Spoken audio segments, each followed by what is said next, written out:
새로운 도약을 꿈꿉니다. 기사회생TV 김민수 변호사입니다. 혹시 개인 파산 알아보는 분들이 제일 걱정하는 게 뭔지 아시나요? 그건 내가 파산 신청했다가 혹시라도 면책 불허가를 받는 건 아닐까 하는 겁니다. 파산 신청을 했는데 파산만 되고 면책이 안 되면 그거는 아예 처음부터 파산 신청을 안 하니만도 못하는 거라서 이 면책 불허가는 반드시 피해야 하는 겁니다.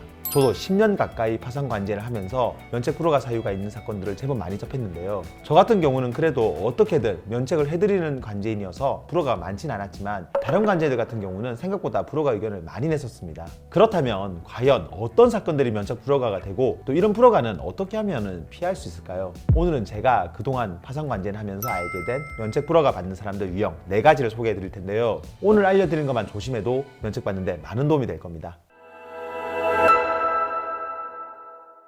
면책 불허가 받는 사람 유형 첫 번째는 계약자 명의를 바꾸는 사람들입니다. 파산 알아보는 분들이 아무래도 이미 비톡 쪽에 많이 시달리고 있잖아요. 그러다 보니까 압류나 가압류 피하려고 계약자 명의를 바꾸는 경우가 종종 있는데요. 그런데 파산에서는 이 명의 바꾸는 걸 내 재산을 빼돌리는 걸로 봐요. 이걸 다른 말로 재산 은닉이라고 하는데 이런 재산 은닉이 있으면 그 자체로 면책 불허가 사유에 해당합니다. 그래서 파산 알아보는 분들은 절대로 가족이나 지인한테로 내 명의를 넘기면 안 됩니다. 파산 상담하다 보면은 특히 보험계약자를 바꾼 분들이 정말 많습니다. 이 보험계약자 명의가 바뀌면 보험해약 환급금이라는 돈이 바로 바뀐 계약자로 넘어가기 때문에 재산 은닉이 되는 거죠. 내 의도가 그게 아니라 하더라도 법원에서는 이렇게 본다는 거예요. 그래서 파산 신청하려는 분들은 이 부분을 정말 조심해야 되는 겁니다. 두 번째 유형은 거짓말하는 사람들입니다. 거짓말하는 거에도 방식이 다양한데요. 자기한테 불리한 내용은 그냥 아예 이야기 안 한 것 정도는 그래도 양호한데 재산이나 소득을 법원에 아예 그냥 가짜로 신고하는 경우가 있어요. 그런데 이런 게 나중에 밝혀지면 면책 불허가를 받게 됩니다. 가끔 보면은 계약서를 위조해서 법원에 내는 경우도 있는데 이런 게 드러나면 형사처벌까지 받을 수도 있으니까 절대로 하면 안 되는 행동이죠.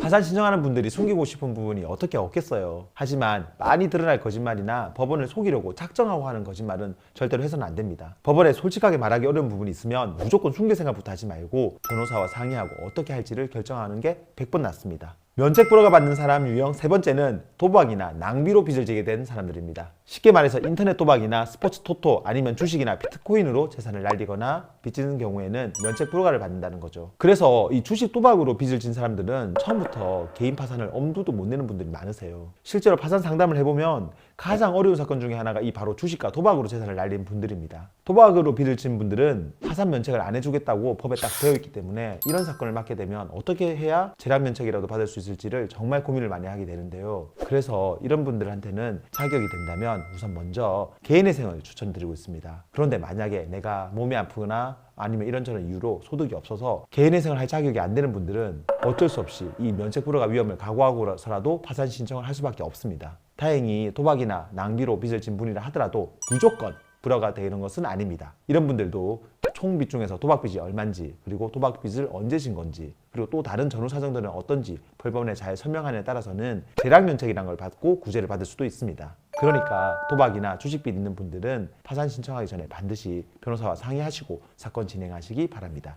마지막으로 네 번째 유형은 법원에서 자료 요구나 설명 요청을 하는데도 이를 무시하고 제대로 하지 않는 사람들입니다. 이걸 법에서는 설명 의무 위반이라고 하는데요. 쉽게 말해서 파산 관제인이나 법원에서 문제되는 부분에 대해서 설명을 하라고 보정명령이라는 걸 내는데도 이걸 제대로 답을 하지 않으면 면책 불허가를 받게 된다는 겁니다. 실제로 사건 하다 보면 불허가 되는 가장 많은 사유가 바로 이 설명 의무 위반입니다. 예를 들면 이런 겁니다. 관제인이 우리를 조사하면서 배우자 재산이 어떻게 만들어졌는지 또는 파산 직전에 대출받은 돈은 어디에 썼는지 이런 걸 물어보는데요. 이걸 우리가 제대로 답을 못하면 법원에서는 이걸 그냥 넘어가는 게 아니고 계속해서 보정명령을 통해서 물어보게 됩니다. 그런데도 끝까지 제대로 답을 못하고 협조도 안 하면 결국은 설명의무 위반으로 면책 불허가 되는 거죠. 물론 대답하기 어려운 이유가 다 있죠. 대개 보면은 진짜로 문제되는 부분이 있으니까 답변을 못하는 거거든요. 그래도 면책을 받으려면 법원에서 물어보는 질문에 어떻게든 답변을 하고 자료를 준비해서 법원과 관제인을 설득시키려고 노력을 해야 됩니다. 문제되는 부분이 좀 있더라도 이런 모습을 보여야 나중에 재량 면책이라도 받을 수가 있거든요. 특히 자기 사건에 문제가 좀 있다는 분들은 이 부분은 반드시 명심해야 합니다.